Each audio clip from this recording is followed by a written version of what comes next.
So yun guys, nalinis na natin.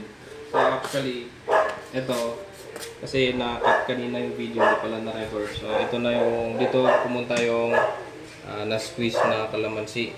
Yung balat niya nandyan. And then, yung buto naman, dito sa ilalim. Meron ditong buto sa ilalim. Ayan o.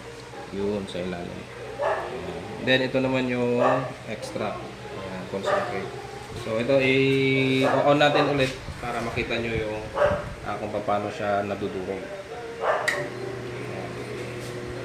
So dito guys, makikita nyo merong mga kalamansi na hindi kinain. Pero mamaya kakainin din yan kasi matutulak siya ng itong panibagong ilalagay natin. So ito na.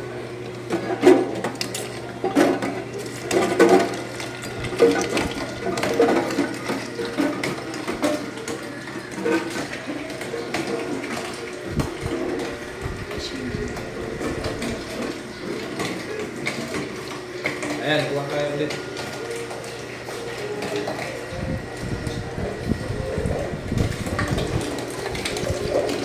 So, ito yung hinugasan natin na kalamansi kanina. Ay!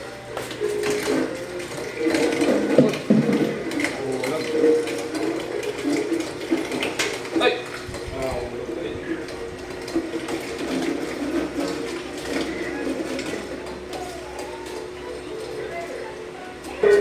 Mga guys, hindi natin.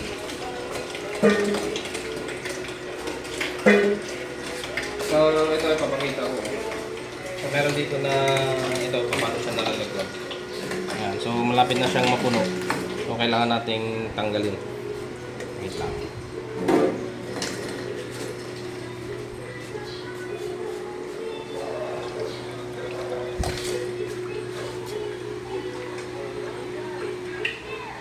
So, i-off ko muna. Tingnan natin kung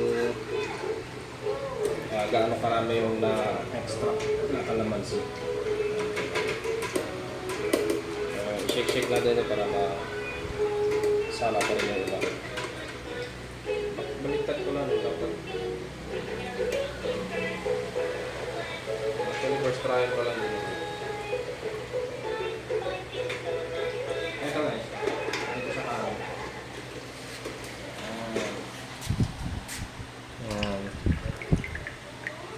Yun.